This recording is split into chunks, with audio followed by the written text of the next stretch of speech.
Hi Year 9. So for the last couple of weeks of term, what we're going to do is finish off looking at festivals and doing the topic of customs and festivals. This week will be slightly different for some of you. Up until now, Upper 1 have been having lessons by me, Upper 2 have had lessons from Mr. Nero, and then Upper 3 have had lessons from Miss Burgess and Mr. Nero. So Upper 1, 2 and 3 are all going to have them from me for the last couple of weeks of term. Your other teachers, you can still, if you've got any problems or questions, I'll be keeping them up to date with how you're getting on, and obviously you can ask us any questions and we can help you where we can. You'll have seen this before for your lessons. We are going to give you a couple of different options. You can either do España, which is suggested for Upper 3, Mexico, which is suggested for Upper 2, and Argentina, which is suggested for Upper 1. So they gradually get harder. That's only because throughout the year you'll have been taught different things in your classes. So some of you may have learnt a couple more tenses, others you may have done more work on less tenses. So if you feel that you are comfortable doing the Upper 2 work if you're in Upper 3, or if you feel comfortable giving the Upper 1 work a go, it's not set for each class. It's just as a bit of a guideline as to what you've been doing throughout the year. Same with Upper 1. If you're thinking, right, I've fallen a bit behind and I need a bit of support, just try the Mexico or España routes. You don't need to do it for the whole lesson. If one thing is easier than the other, you can do Spain for one activity and Argentina for the other. So the first thing that I want you to do this lesson is to write a list of any Hispanic festivals that you know. So Hispanic festivals are festivals in any Spanish-speaking country. So that's not just Spain, that's also going to include Latin American countries, some African countries if you know any festivals that go on there. I'll give you a couple of minutes to do that and to write them down, and then you can move on. Remember, you can pause the video at any time to complete any of the activities. As usual, I'd expect you to either write them down on a piece of paper and complete the activities, or to do it on a Word document, and then you can send that in to us at the end on Show My Homework. So the first thing that you're going to be doing this lesson, this is aimed at Spain and Mexico. You have got 16 different festivals. Some of them are global festivals, some of them are religious, some of them are Spanish-speaking festivals and cultural. And what you're going to do is you're just going to read through 1 to 16, see if you know any of the festivals anyway. If you don't know them, Google them and see if you can find out about them, and then you just need to match them up with their description on the right hand side.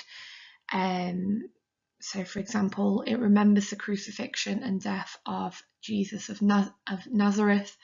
Have a think what festival that is celebrated throughout the world. If you want a bit of a challenge, you can go on to the next slide. To attempt this activity, it's just slightly different as it's all going to be in Spanish. So if you are maybe in Upper 1, Upper 2 or even Upper 3 and you want to give it a go, look for the words that look like the English to help you match them up. Otherwise, pause the screen now and you can complete this, match it up. So here is the Argentina version, more challenging, but again, you've got a lot of words that are similar to the English. So if you look at A, you've got crucifixión, Jesús de Nazaret. You've got conmemoración, conspiración. So you've got a lot of words that look like English, which should make it easier for you to give it a go. Again, pause it and complete it, and your answers are on the next slide. So here are your answers. Just check through them, green pen them as we normally do. Over the next couple of slides, you are going to have some information about different festivals that we've just seen. These are Spanish-speaking festivals, particularly in Spain. So just have a read through them because it'll give you a bit of an insight to the different festivals that there are, because we don't really have much similar in England. So feel free to do a bit of research. These next couple of slides will maybe take about 5 minutes to look into.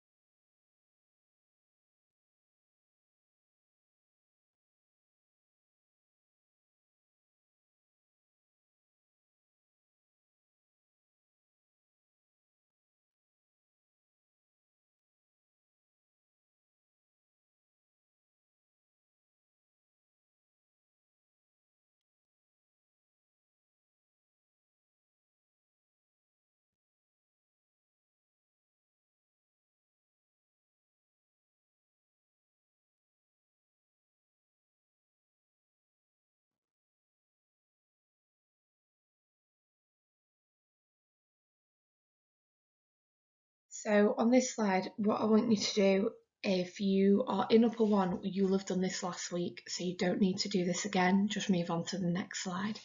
Otherwise, what you're going to do is you're going to follow the sentence formation, and you are going to use this when you're doing your piece of writing at the end.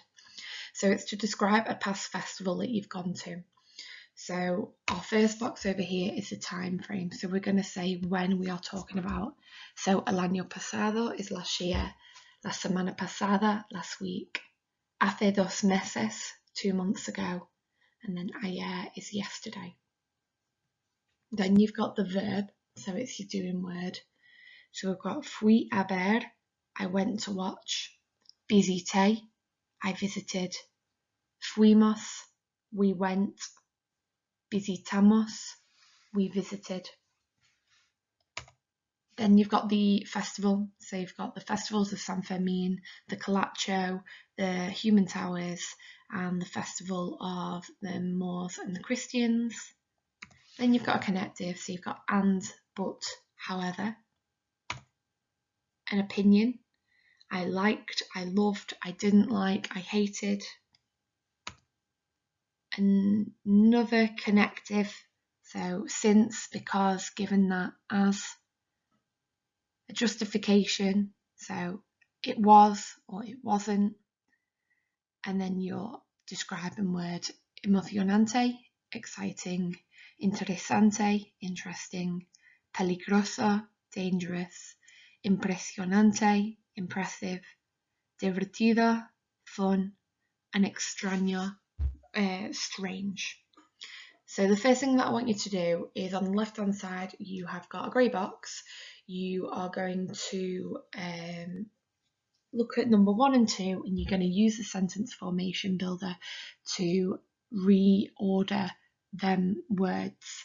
So obviously you're going to start from the top over here, and you're going to make your way down through the sentence formation to put these in the correct order for number 1. Same for number 2, and then what I want you to do is translate them and then use the sentence builder to write 2 of your own using the information you've got on the screen. This is something that you're going to write down. You can do as many as you want. At the end of the day, this vocab is just going to be helpful for you later on in the lesson. So the same again, but this time the last slide was looking at past tense. This is going to look at future. So again, we've got the time frame, we've got the same structure. So el año próximo, next year, este verano, this summer, en el futuro, in the future, la semana que viene, next week. Your verb, so this is your future tense verb. Voy a ir, I'm going to go. Voy a ver, I'm going to see. Voy a visitar, I'm going to visit. Me gustaría ir, I would like to go. The event, so the festival, then your connective, then your opinion. So you've got I like, I love, I'm interested in, or I'm fascinated by it. You've got your adjective, your connective, your justification, and your adjective again.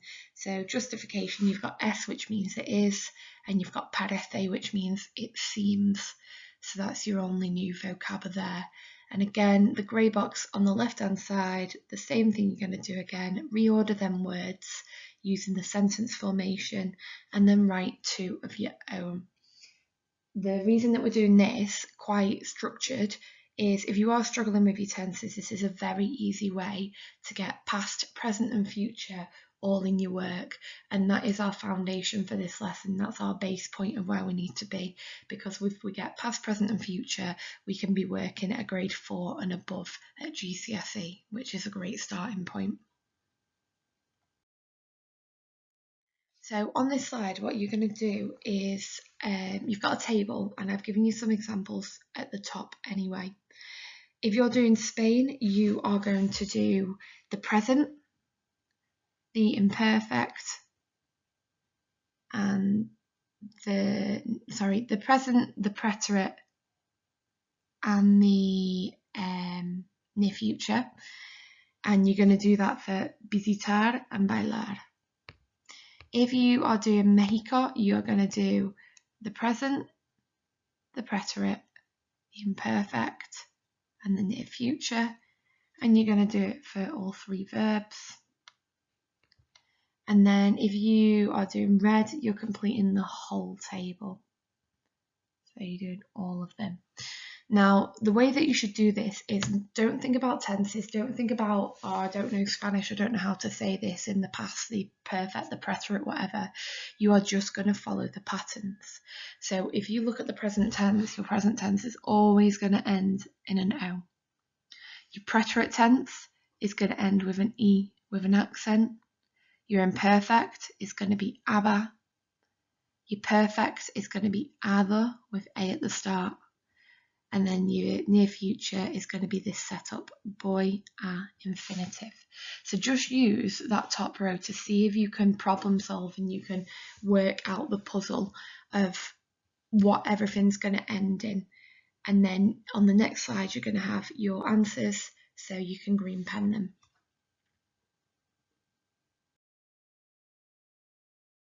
So if you follow the pattern again, these end in O, these end in E with an accent or I with an accent if it's an ER verb.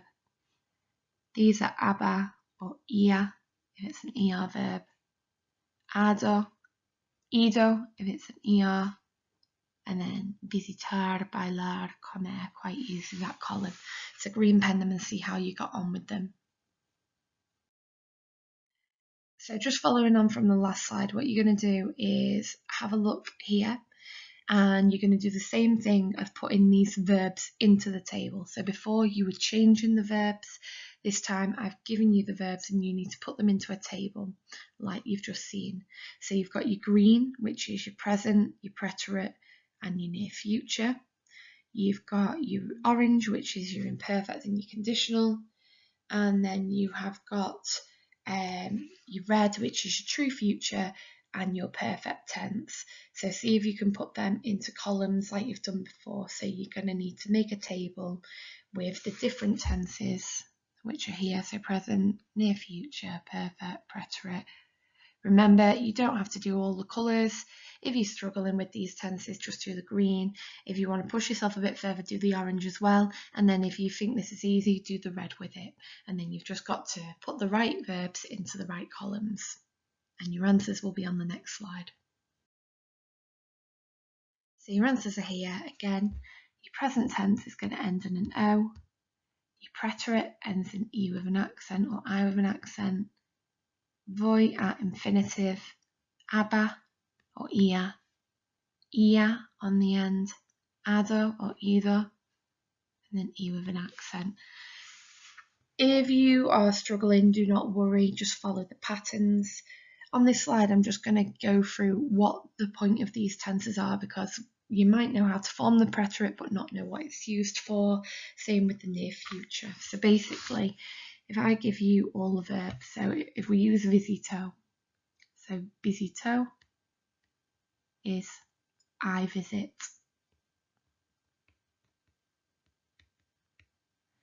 For the preterite, visite,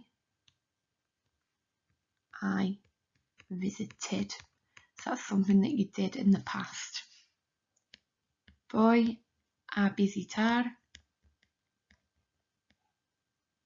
which is I am going to visit. So we have all these tenses in English, but we don't know the different names for them because we are native English speakers, or we speak English on a daily basis. So they're your green ones, and I'll just clear them. And then your next one is going to be the imperfect and the conditional, so just a bit harder now. So your imperfect would be visitaba, which is I used to visit.